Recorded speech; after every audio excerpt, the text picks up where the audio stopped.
시편 126편의 부제를 보면 성전에 오르는 노래라고 되어 있습니다. 성전에 오르며 부르는 노래란 이스라엘이 절기 때마다 성전에 찾아온 순례자들이 불렀던 노래라고 해서 순례자의 노래라고도 합니다. 시편 126편부터 134편까지가 이에 해당되는데요.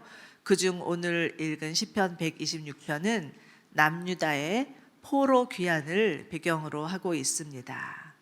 반복된 우상 숭배 또 도덕적 타락으로 인해서 하나님의 심판을 받고 그들이 살고 있던 땅에서 쫓겨나 유리방황하던 자들이 70년 만에 예루살렘에 돌아오게 되면서 부른 노래가 바로 시편 126편입니다.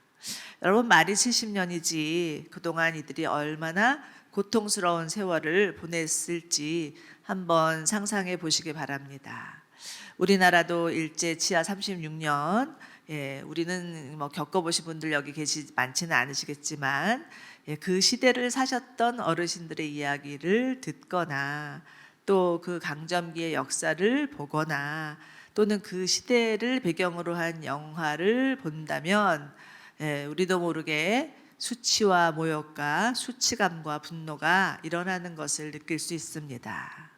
더구나 이 남유다 백성들은 자신들이 지은 죄 때문에 하나님으로부터 벌을 받게 되었다는 자책감, 그로 인해서 더한 고통을 느끼며 살았었습니다. 그런데 하나님은 이들을 포로로 끌려간 상황에도 가운데서도 지키시고 보호하셨죠. 이들로 하여금 공동체로 집단 거주하면서 살게 하셨고 또 자치 조직을 꾸미게 하셔서 생계를 유지하고 자손을 낳아서 번성하고 보호하여 주셨습니다. 하나님의 언약 백성인 이스라엘을 저버리지 아니하셨고 또 약속대로 70년 만에 돌아오게 하신 것입니다. 자, 그렇다면 이들에게 있었던 그 70년의 유익은 무엇이었을까요? 이들은 포로 생활 기간 동안 자신들이 율법을 어기고 우상을 섬겼기 때문에 이 모든 재앙이 임하였구나라는 것을 그제서야 비로소 깨닫습니다. 그리고 철저히 유일신론으로 돌아가죠. 그 많은 우상을 섬겼던 모든 우상 숭배를 다 버리고 오로지 유일하신 하나님, 여호와 하나님만을 믿는 신앙으로 돌아갑니다. 주님의 말씀, 주님께서 주신 율법을 귀하게 여기는 율법 중심의 신앙으로 돌아가죠. 그리고 이들은 이방인들과의 교류를 단절하고 순수한 혈통, 그들의 고유 문화를 지키면서 하나님이 택하신 백성으로서의 정체성을 회복하는 기간이 바로 이 70년의 기간이었고, 성경을 보면 스룹바벨, 에스라, 에스더, 느헤미야 같은 사람이 바로 그런 사람이었습니다.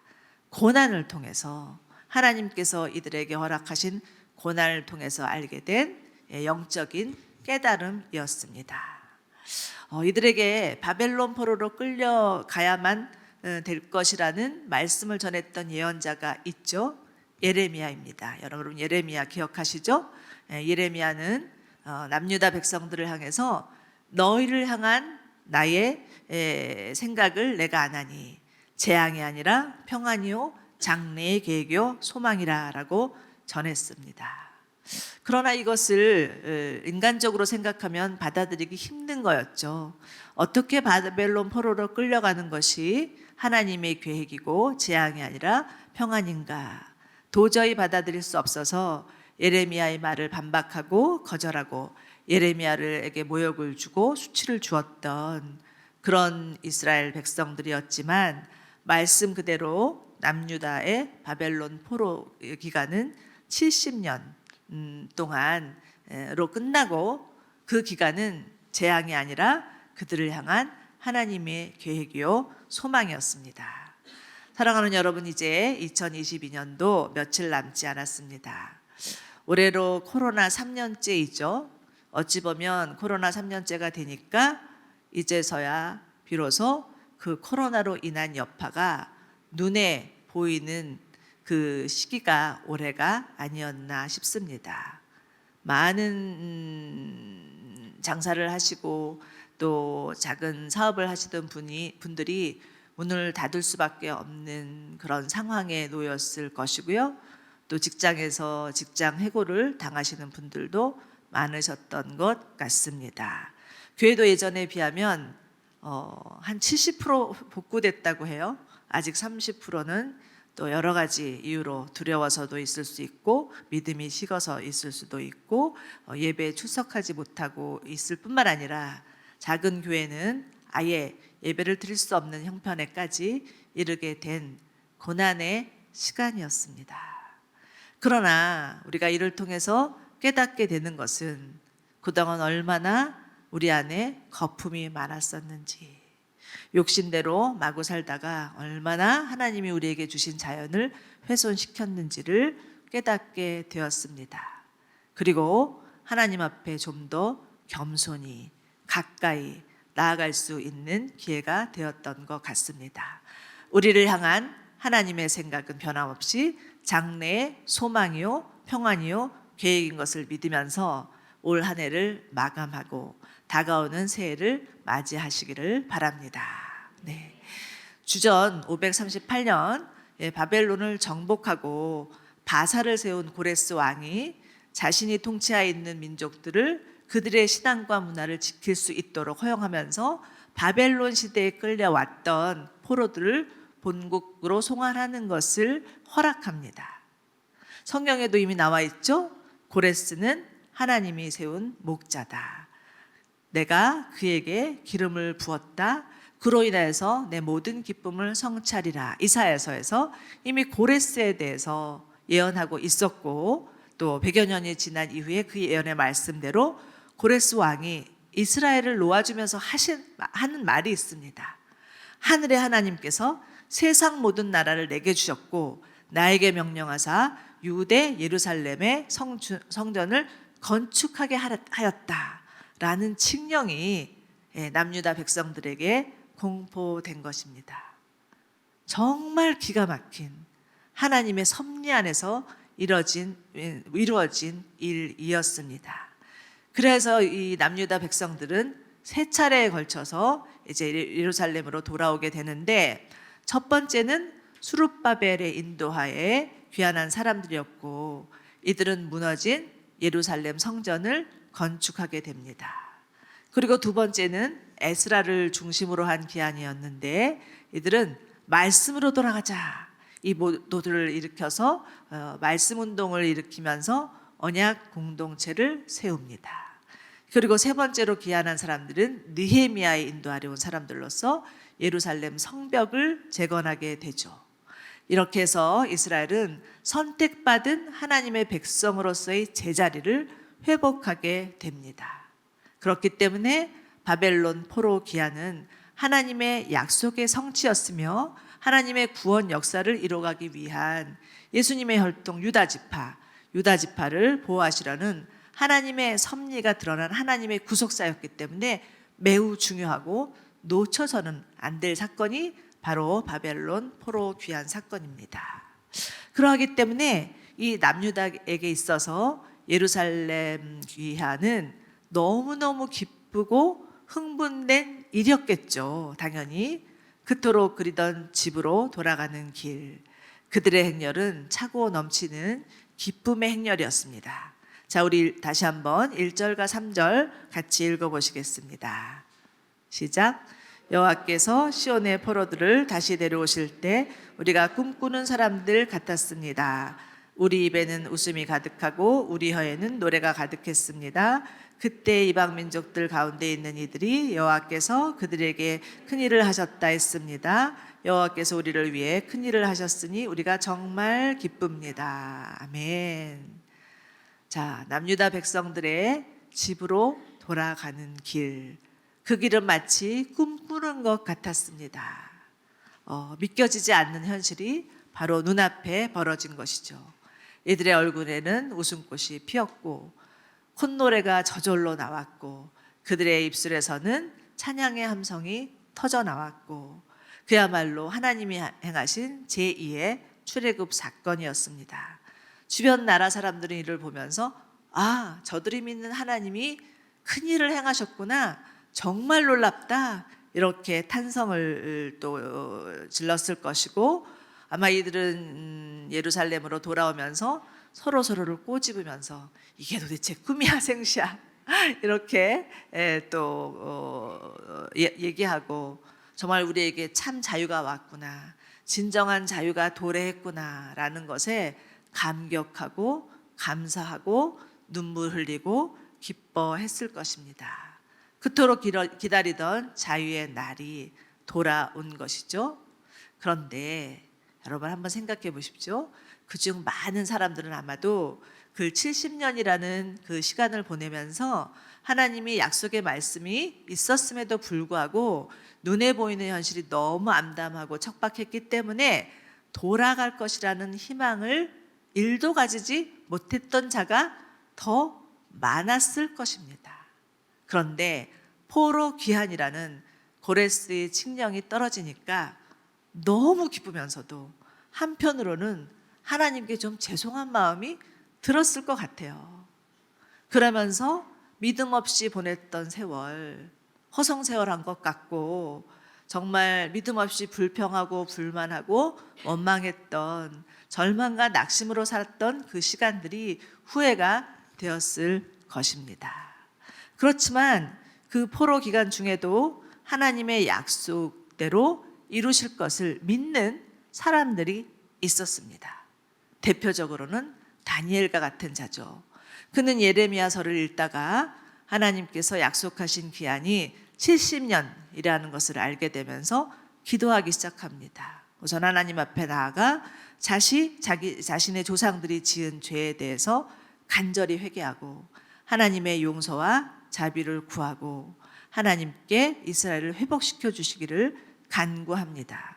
그리고는 하나님이로부터 이제 70년이 지나면 하나님이 세우신 왕을 통해서 돌아가게 될 것이라는 기도 응답을 받습니다. 이것은 기도하지 않으면 도저히 알 수 없는 그런 응답이었죠. 그러면서 동시에 장차 앞으로 먼 미래에 일어날 일까지도 계시를 받게 됩니다. 그렇기 때문에 다니엘은 낙심과 절망 가운데 하루하루를 보내는 것이 아니라 기대와 희망으로 살았을 것입니다. 여러분 이처럼 같은 하루를 살아도 하나님을 기대하며 믿음으로 사는 자와 그렇지 않고 불신과 염려와 근심과 원망으로 사는 자들이 있습니다. 오늘 나에게 주어진 하루를 어떻게 살 것인가는 우리들 자신에게 달려 있습니다. 흔히 히브리서 11장을 믿음장이라 하고 하죠. 많은 믿음의 사람들, 이들이 처해진 환경과 상황은 다 달랐고 이들이 겪는 고난도 달랐지만 공통점이 있다면 그것은 하나님을 향한 믿음이었습니다. 아브라함은 믿음으로 수많은 자손을 주실 것에 대해서 기대했고요. 모세는 믿음으로 출애굽을 하였고 여호수아는 믿음으로 여리고성으로 행진하였습니다. 하나님의 약속과 현실 사이를 메꿀 수 있는 것은 오로지 믿음입니다. 그러니 여러분, 우리들의 삶 가운데도 도저히 이루어질 것 같지 않은 불가능해 보이는 일들이 있습니다. 그러나 하나님이 약속하셨다면 그것을 이루실 것을 믿고 낙심에 빠져서 허송세월하지 마시고 지나가면 오지 않을 소중한 시간을 낭비하지 않았으면 좋겠습니다. 여러분 기왕 사는 건데 기왕 한번 살고 이제 천국 가는 건데 기왕 사는 이 인생 하나님을 신뢰하고 믿음으로 사는 멋진 삶 살아야 되지 않겠습니까? 원망하며 불평하며 투정하며 부정적인 말을 늘어놓으며 살겠습니까? 아니면 하나님이 하실 거야, 하나님이 반드시 약속대로 이루어 주실 거야 라면서 긍정적인 말과 기대와 희망의 마음으로 살겠습니까? 우리는 이 결단을 이 마지막 이제 2022년 마지막을 보내면서 하였으면 좋겠습니다. 그리고 하나님을 바라보며 믿음으로 기다린 그 시간을 통해서 하나님이 우리가 어느새 한 발자국 우리의 믿음이 성장해 있고 성숙해 가는 것을 스스로 깨닫게 되는 날이 있을 것입니다. 아멘. 네. 포로 귀환으로 인해서 주어진 기쁨은 그런데 단순히 고향으로 돌아가는 것에 그치지 않았습니다. 무엇보다도 자신들의 죄를 용서해 주시고 구원해 주신 하나님, 그 하나님으로 인한 기쁨이었죠. 이들은 아마도 자신들의 죄 때문에 하나님으로부터 완전히 버림받았다는 생각을 했을 수도 있고요. 더 이상 포로 상태에서 건진받을 수 없다라는 생각까지도 했을 것입니다. 그런데 하나님은 이들의 예상을 완전히 뒤엎으시고 포로에서 건져주신 것입니다. 완전히 반전의 역사가 이루어진 것이죠. 그래서 바벨론 포로 귀환은 이스라엘을 죄에서 건지신 하나님의 구원 사건, 포로에서 풀려나게 한 자들만이 아는 그 진정한 기쁨, 그 참자유가 주어짐으로 인한 큰 기쁨이 있는 그 놀라운 시간이었습니다. 여러분, 우리 삶 가운데도 우리를 기쁘시게 하는 일들이 있죠. 여러분을 기쁘게 하는 일들이 주로 무엇입니까? 정말 차곡차곡 돈을 모아서 또 집을 장만하면 그것으로 인한 기쁨이 당연히 있겠죠.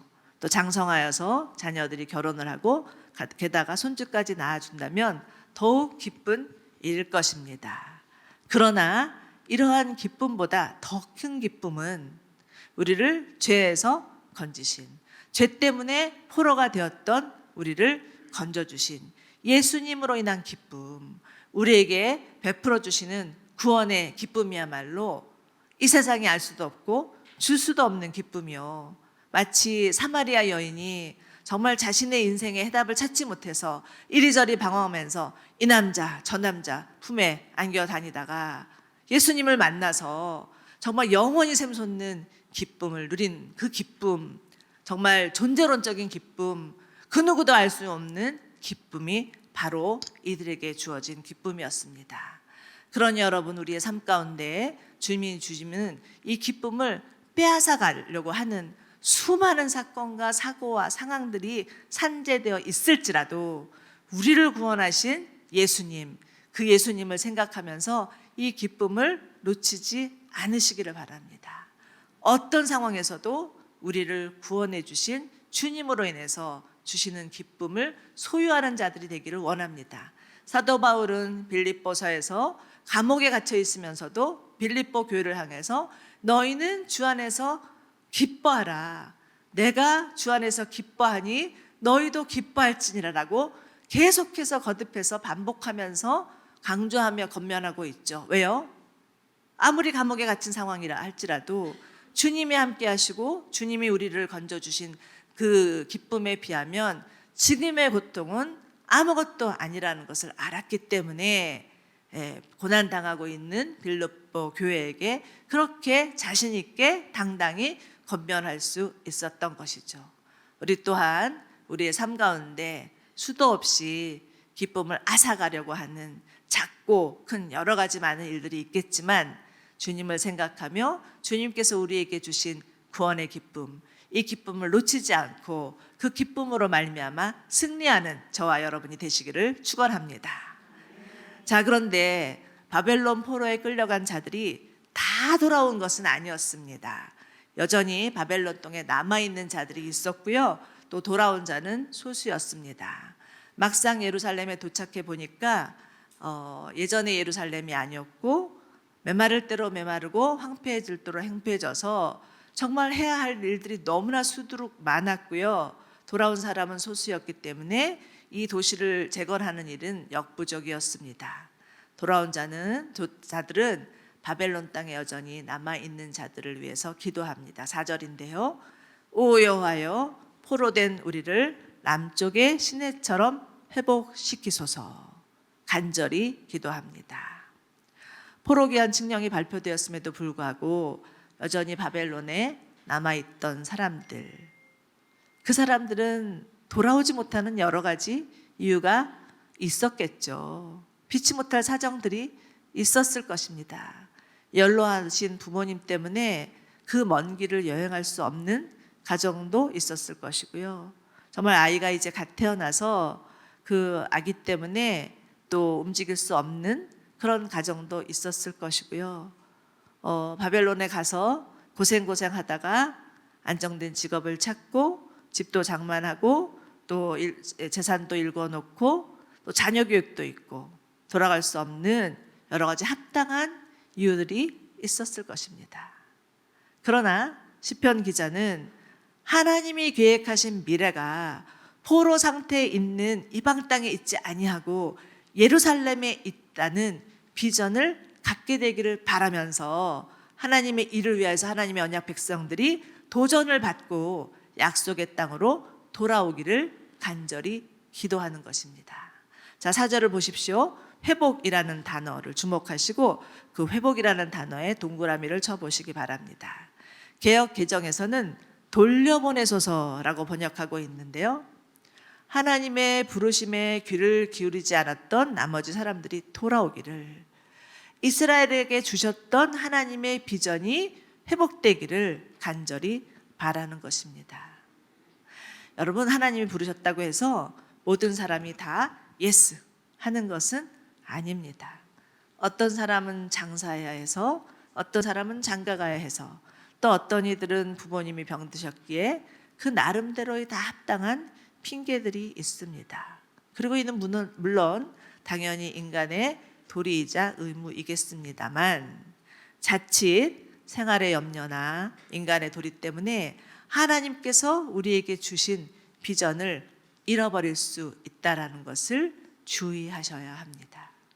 마태복음 19장 29절에서 예수님은 내 이름을 위하여서 집이나 형제나 부모나 자녀나 논밭을 버린 사람은 누구나 100배나 받을 것이며 또 영생을 물려받게 될 것이다 라는 말씀을 하셨죠.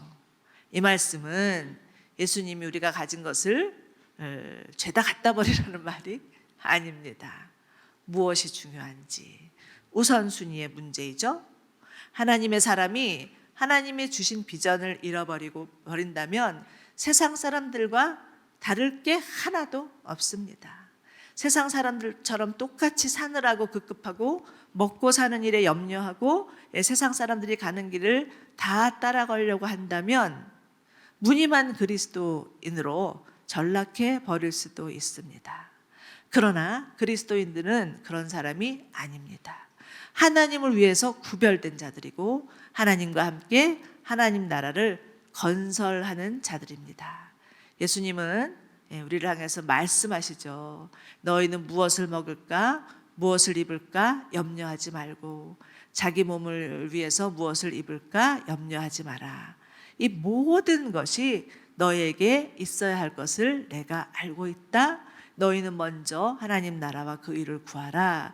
그리하면 이 모든 것을 더하여 주시리라. 분명히 우리에게 말씀해 주셨습니다. 우리가 알아들을 수 있게 말씀해 주셨어요. 그렇기 때문에 여러분, 행여 생활의 염려로 인하여서 하나님의 비전을 놓쳤다면 회복을 위해서 기도하시기 바랍니다. 하나님의 사역을 하다가 사역에 집중하느라 하나님과의 관계가 멀어졌다면 이를 위해서도 기도하십시오. 일은 열심히 하는데 막상 관계는 잃어버리는 치명적인 실수를 범할 수 있습니다.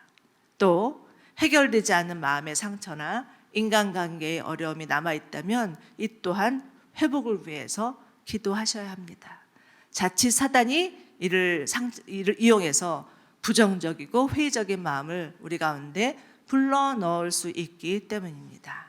그렇지만 에스겔 11장 19절에서 하나님은 말씀하시는데요. 우리 같이 읽어보도록 하겠습니다. 에스겔 11장 19절 시작. 내가 그들에게 한 마음을 주고 그들 속에 새로운 영을 불러넣어 줄 것이다. 내가 그들에게 돌같이 굳은 마음을 제거하고 살같이 부드러운 마음을 줄 것이다. 아멘. 여러분, 하나님은 회복의 하나님이십니다. 하나님께서 우리 가운데 주시고자 하는 것은 회복입니다. 우리 안에 있는 딱딱히 돌같이 굳어진 그런 마음을 부들부들하게 하시는 거예요. 두부살처럼 부들부들하게. 그리고 새 마음과 새 영을 주셔서 하나님의 말씀 앞에 반응할 수 있도록 회복시켜 주십니다. 이 말씀을 믿으시고 이제 올해가 가기 전에 우리 마음 안에 굳은 마음이 조금이라도 남아있다면, 돌같이 딱딱해져 버린, 나도 모르게 어느새 그렇게 되어버린 마음이 남아있다면 주 앞에 나아가서 주님, 제 굳어진 마음을 부드럽게 해주십시오. 저에게 새 마음과 새 영을 부어주십시오 라고 기도하시기 바랍니다. 오늘 새벽 기도에서 김영년 목사님 말씀해 주셨죠? 우리 안에 있는 옛자를 십자가에 못 박고 예수 안에서 새 사람이 되어서 우리를 통해서 하나님께서 수많은 영혼들이 죽게 돌아오기를 기도해야 된다. 우리가 예수 믿었다고 해서 다가 아니라 날마다의 삶 가운데 우리 자신을 십자가에 못 박는 십자가의 도를 깨달아야 되고 실천해야 된다라는 말씀을 하셨습니다. 어제 오늘 새벽 기도에서 주님이 계속해서 우리 가운데 우리가 무엇을 해야 되는지 알려주고 계신다는 생각이 정말 많이 들었습니다. 어제 이재 목사님은 우리 안에 버려야 될 것들, 그것을 남겨두지 말라고, 간직하고 킵하고 그것을 가지고 사용하라는 말씀을 주셨을 뿐 아니라 오늘은 우리 안에 정말 십자가에 못 받을 것이 무엇인지에 대해서 알려주셨습니다. 우리 안에 정말 십자가의 도를 행할 때 우리를 통해서 하나님이 새 일을 행하여 주실 것입니다. 자, 이제 5절 6절 보실까요? 5절 6절에서 보시면 눈물로 씨를 뿌리는 사람은 기뻐하며 거두게 될 것입니다. 귀한 씨를 들고 울며 나가는 사람은 반드시 기뻐하며 단을 거두어 돌아오게 될 것입니다. 아멘. 여러분 혹시 화분이든 텃밭이든 씨를 뿌려본 경험들이 있으신가요? 일반적으로 농부들이 눈물을 흘릴 때는 씨 뿌릴 때가 아닙니다. 추수할 때이죠. 정말 고생 끝에 추수하게 되었을 때 그 추수한 곡식을 가슴에 안고 너무 기뻐서 눈물을 흘릴 수 있겠습니다만, 씨를 뿌릴 때는 그냥 이 씨가 뿌리면 잘 자라겠지라는 그런 기대하는 마음만 갖고 있지 않을까라는 생각이 들기도 합니다. 그런데 지금 시편 저자는 눈물로 씨를 뿌린다라는 말을 하고 있습니다. 어찌 보면 씨 뿌리는 것조차도 눈물 없이는 뿌릴 수 없는 척박한 삶을 살았다는 증거가 아닌가라는 생각이 듭니다. 오죽했으면 눈물로 씨를 뿌려야만 했을까요? 필히 이스라엘의 그 바벨론 포로의 삶은 눈물 없이는 살 수 없는 삶이었을 것입니다. 그 바벨론 사람들이 너희들 강가에서 노래 불러라면 노래 불러야 했을 것이고요.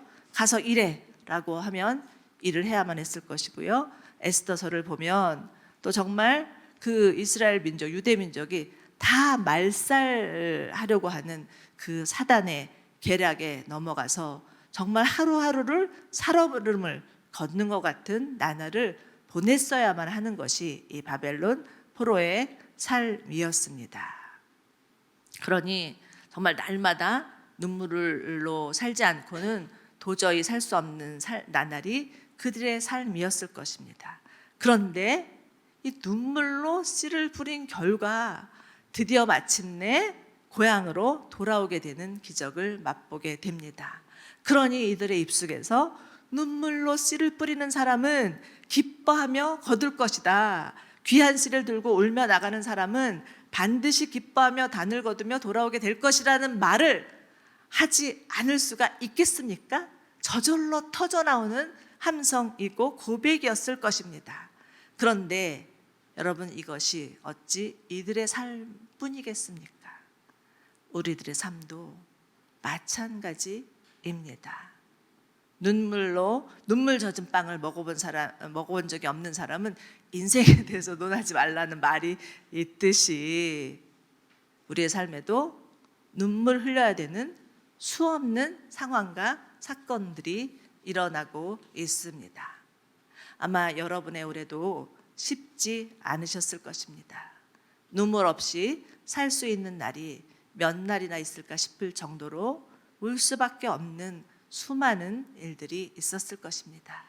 정말이지 여러분들, 올 한해도 살아내느라 수고하셨습니다. 우리 옆에 분에게 격려해 주셨으면 좋겠어요. 사시느라 수고 많으셨습니다.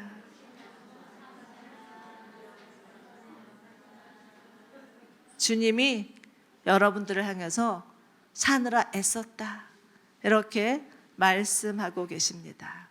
그러나 장담컨대 눈물로 드린 우리들의 삶을 하나님이 다 받으셨으리라고 믿습니다. 가족을 위해서, 교회를 위하여서, 직장을 위하여서 흘린 눈물의 기도와 섬김을 하나님이 다 기억하시고 다 때가 되면 기쁨의 단을 거두게 하실 것입니다. 그런데 여기서 우리가 절대 놓쳐서는 안 되는 것이 한 가지 있는데, 울더라도 씨를 뿌려야 한다는 것입니다. 눈물만 흘리면 안 돼요. 눈물을 흘리면서 뭐를 해야 돼요? 씨를 뿌려야 된다라는 것입니다. 예루살렘에 돌아온 사람들에게는 수년 동안, 수십 년 동안 버려진 땅을 기경하고 씨를 뿌리는 작업이 쉽지 않았습니다. 다시 눈물을 흘려야 되는 어쩔 수 없는 상황이었습니다. 그러나 이들은 믿고 있었습니다. 눈물로 씨를 뿌리면 반드시 기쁨으로 단을 거둘 수 있다라는 것을요. 이번 월요일 새벽기도 이지연 목사님 말씀이었는데, 평창에 땅을 사서 노숙인들 갱생을 위하여서 거기서 같이 밭을 일구고 또 노동을 하는 그런 일들을 했는데, 얼마나 그게 힘들었는지, 너무너무 피하고 싶었고 도망가고 싶었고, 또 열심히 정말 눈물로 땅을 기경하고 씨를 뿌렸는데, 첫 해수학은 별 볼 일 없었고, 두 번째도 그저 그랬고, 그런데 3년째가 되니 비로소 만족할 만한 농작물이 걷어졌노라는 그런 간증을 해주신 것이 기억이 납니다. 저는 저희 교회 2012년에 블레싱 사하라가 있을 때 같이 양재 무릎 선교 기도팀과 함께 모로코를 갔었습니다. 정말 그 아프리카 땅을 향한 하나님의 마음을 우리가 가지고 그 아프리카 지역으로 가게 되었는데, 저희 팀들이 기도하면서 모로코라는 마음을 주셨고요. 또 그 팀명을 씨 뿌리는 자들, 이 팀명을 주셨습니다. 그런데 저희가 조사를 해보니까 모로코는요, 정말 강력한 아주 견고한 이슬람 국가인데다가 아주 강한 경찰 국가여서, 사회주의 국가여서 한 3명이 모여 있으면 그 중에 1명은 경찰이라는 거예요.